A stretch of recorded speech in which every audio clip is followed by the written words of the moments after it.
Assalamualaikum warahmatullahi wabarakatuh. Perkenalkan, saya Putri Natasha dengan NIM 2401111100383. Saya dari kelas H, yang dimana di sini saya akan menjelaskan tentang mazhab hukum alam, yang dimana mazhab hukum alam dapat dikatakan sebagai mazhab tertua dalam ilmu hukum. Dalam memandang hukum, mazhab ini dibagi menjadi dua, yakni irasional dan rasional.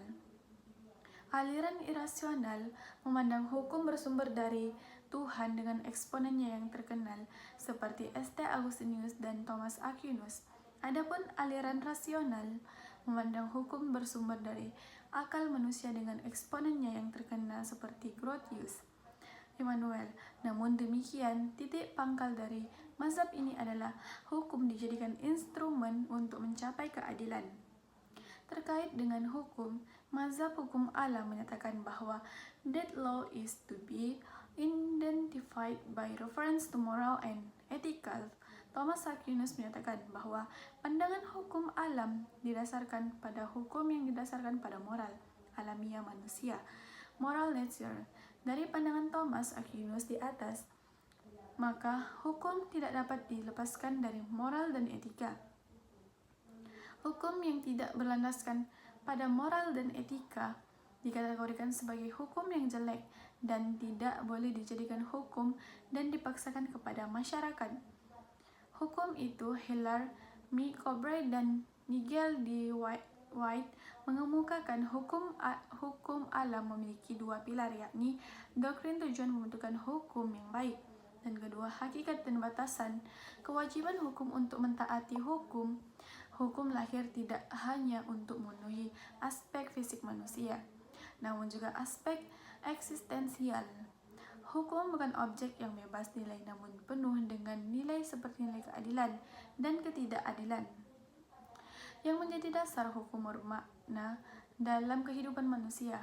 Hukum bukanlah hanya tita-tita yang berdaulat, namun hukum harus bermoral, dan moral tertinggi adalah keadilan.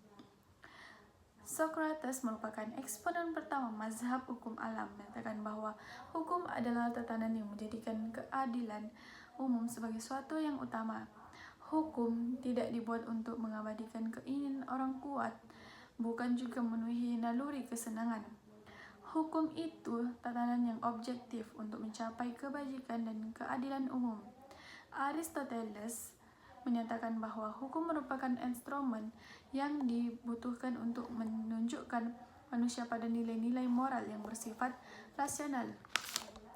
Yang dimana di sini ada juga contoh mazhab hukum alam. Larangan pembunuhan. Larangan pembunuhan merupakan perwujudan hukum alam yang jelas. Hukum ini tidak seperti hukum perdata atau pidana, diterima dan dipahami secara universal tanpa memerlukan undang-undang formal. Secara inheren dipahami bahwa mengambil nyawa manusia lain secara tidak adil adalah salah secara moral, baik dinyatakan dalam perintah jangan membunuh di dalam Alkitab dan Taurat, dalam hukum masyarakat kuno seperti Kekaisaran Romawi yang menganggap pembunuhan di luar hukum sebagai pelanggaran berat. Larangan pembunuhan melanggarkan konsep hukum alam. Mungkin itu saja yang dapat saya sampaikan. Wassalamualaikum warahmatullahi wabarakatuh.